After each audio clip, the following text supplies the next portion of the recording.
गरीब साध साध सब नेक हैं, आप अपनी ठोरे, जो सतलोक ले जाएंगे वो साधु कोई और।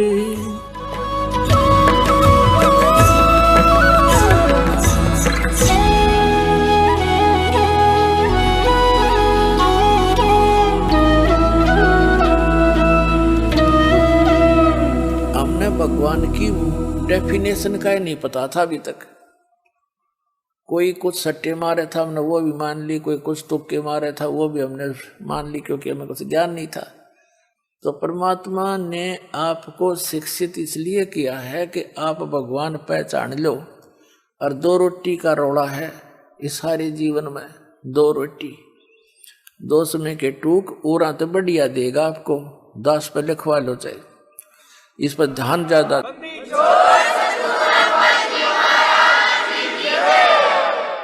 लेकिन हमने भक्तों की तरह रहना पड़ेगा, बकवादियों की तरह नहीं। हम अलग से एक ऐसा समाज तैयार करना चाहता है ये दास कि दुनिया नु देखे कि भगत हो तो ऐसे हो, हमारी बेटे ऐसे नेक हो, बेटियां नेक हो। अब भी बहुत से भक्त कहते हैं जी, ये चर्चा आम होगी है कि भी बच्चों का ब्याह करे तो इस दास की संगत में करे, बीड़ी वह पीते नहीं, शराब वह पीते नहीं, हाथ भी ना लाते। आधा सुख तो बेटी ब्याह वाले ने उससे दिन हो जाए जो उस लड़की का पति दामाद एक नेक आत्मा हो, जीवन सफल हो जाता है।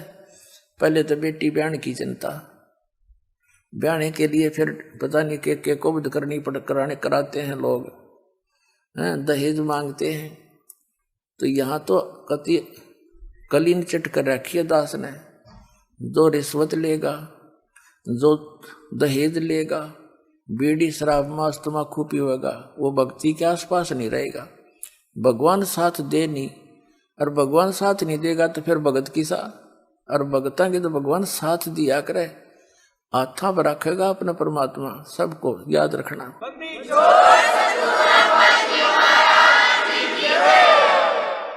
और फिर ये समाज हमारा किसी भी फील्ड में जाएगा, चाहे कोई डॉक्टर बनियो, चाहे इंजीनियरिंग बनियो, क्योंकि रोटी के लिए चल रही है, इसमें थोड़ा बहुत तो हिस्सा लेना ही पड़ेगा आपसे। और चाहे कोई अन्य किसी फील्ड में भी जाएगा, भगवान से डर के रहेगा, निर्भय होकर काम करेगा बेटा या बेटी, जहाँ भी, चाहे कोई बिजनेस में होगा या अपने घर में रहेंगे, शांति से रहेंगे। तो कहने का भाव ये है, जो हाहाकार माचरी से बताओ, वर्तमान में जजों पर भी उंगली टेक के कुछ लोग भ्रष्ट हो गए, प्रशासनिक अधिकारी, फिर कहाँ जावा ये जनता गरीब। राजनेताओं की ताप रोज कल की पार्टी देखो, किसने इतने को फला कर दिया, उसने इतने 1000 करोड़ का, लाख करोड़ का कर दिया। सिर में मारेंगे उन करोड़ों का, ज्ञान कोई नहीं।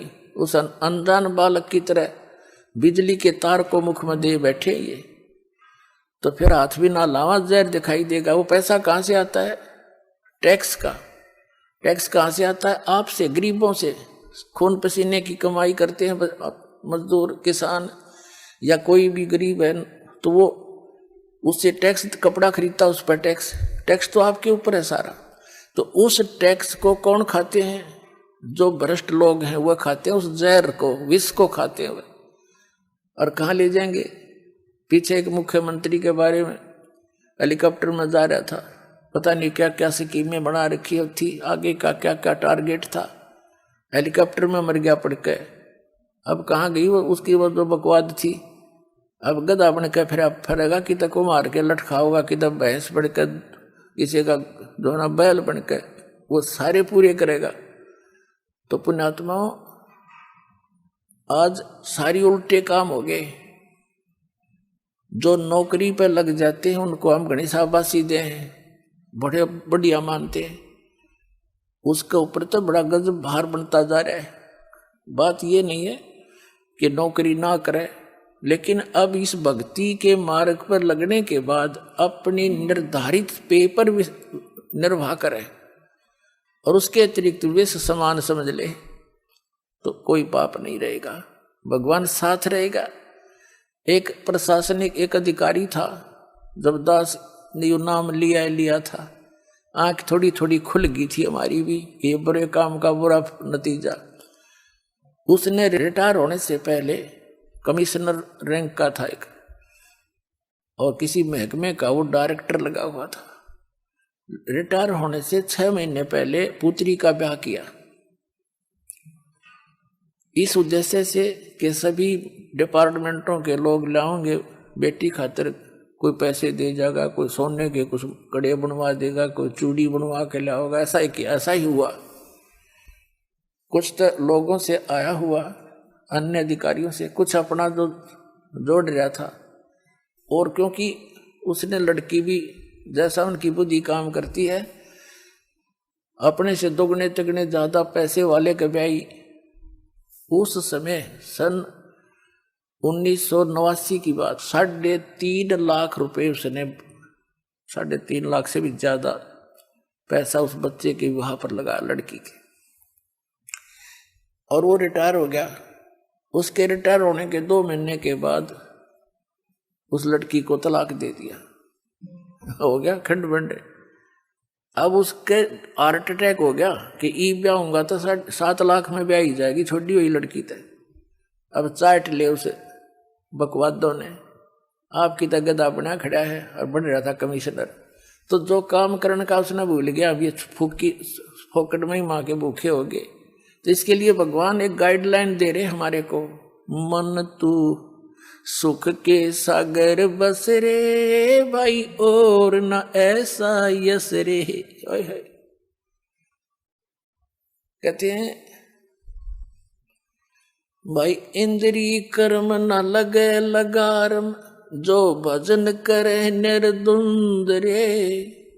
गरीबदास जग कीर्ति होगी, जब तक सूरज चंद्र रे। कि डट कर भक्ति करे अपने मालिक के सच्चे नाम की, आपका कल्याण होगा। इन बकवादों में मन नहीं रुचि करेगा, जब आपका सुमन बढ़ जाएगा, ये बकवाद अपने आप कम होती चली जाएगी। मन है, इसकी आदत है, ये तो अपना काम करता रहेगा, लेकिन ये इतना कंट्रोल में आ जाएगा आपके, जो आपको घसीट नहीं सकता, इतना टाइट कर दिया जाएगा इस ज्ञान से। पहले ये हमें घसीट ले जाता था, अब आत्मा में ज्ञान का और भक्ति का इतना वजन बन जाएगा, ये बुराई सोचता पल में पता नहीं क्या बकवाद सोच सकता, लेकिन ये घसीट नहीं सकता हमारे को। अब एक तो समर्थ का साथ, फिर भक्ति का वजन हो गया।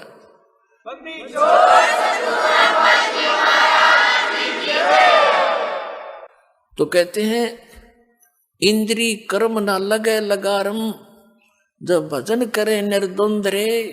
कंटिन्यू भजन करे, मालिक की आस्था बनाए रहे, कभी ज्ञान पढ़ ले, कभी सुमन लग कर ले, कभी सुबह की आरती, कभी दोपहर की, कभी शाम की। इस मन ने, इसमें आत्मा ने इसमें रंगे रखे। यो मन तो भूत है, भूत जंद है, यो इसने कामलाएं रखे। एक महात्मा ने अपने चेले से कहा कि बेटा तू एक सिद्धि सीख ले।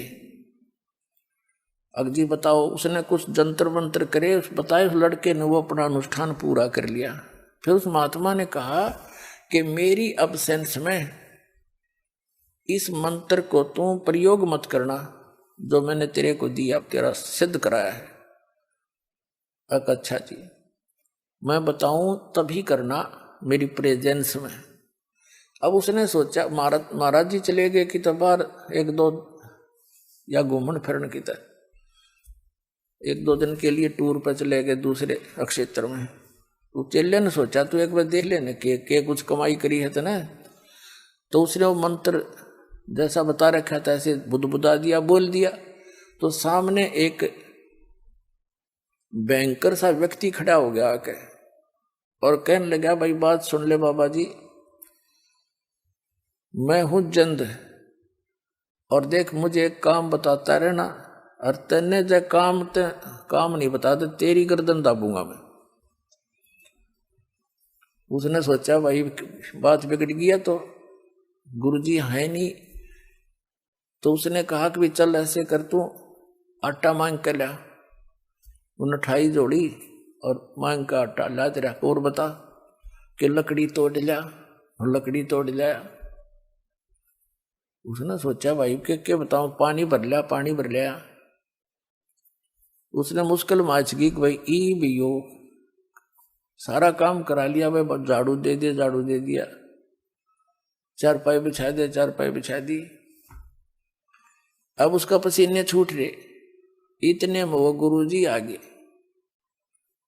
और भाज के उनके चरणों में पड़ गया, गुरुजी मुझे बचाओ इससे। अरे क्या हो गया? गुरुजी ने कहा तेने वो काम कर दिया जो मना कराया था। अगली मन ने सोची देखते नो क्या क्या कुछ उपलब्धि हुई है, और मुझे बचाओ ये नो कहे या तो काम बताना तेरी गर्दन दाबूंगा। तो गुरुजी बोले भाई नो कह दे इसने एक बांस ले आवा लंबा। अच्छा जा भाई बांस लिया लंबा। वो बांस ले आया, अक्सर ने गाड़ दिया जमीन में, उन्हें गाड़ दिया कि इस पर चढ़े जा उतरे जा, और मैंने जरूरत होगी जब तेने काम ला लूंगा।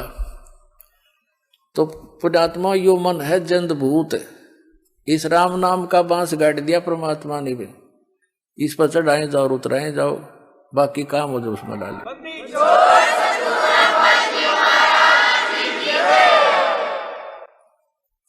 तो पुण्यात्मा वो कहते हैं इंद्री कर्म ना लगे लगारम, जो भजन करे निर्द्वंद रे, और गरीब दास जग कीर्ति होगी जब लग सूरज चंद्रे।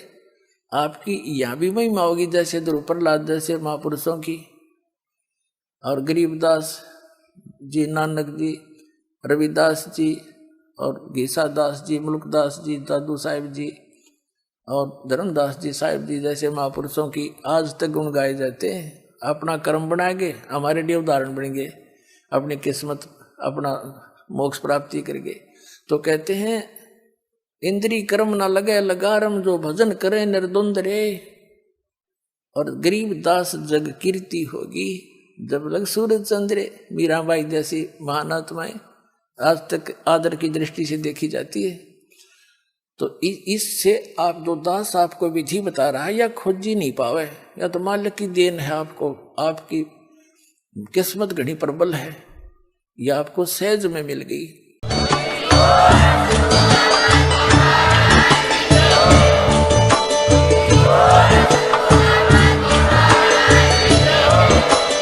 आप सुन रहे थे जगत गुरु तत्वदर्शी संत रामपाल जी महाराज जी के मंगल प्रवचन। अधिक जानकारी के लिए विजिट कीजिए हमारी वेबसाइट www.jagatgururampalji.org। संत रामपाल जी महाराज जी के शुभ आशीर्वाद से पूरे विश्व भर में 500 से भी ज्यादा नाम दीक्षा केंद्र हैं, जिन पर संत रामपाल जी महाराज जी द्वारा ऑनलाइन निःशुल्क नाम दीक्षा दी जा रही है। अपने नजदीकी नाम दीक्षा केंद्र का पता करने के लिए संपर्क करें 8222880541।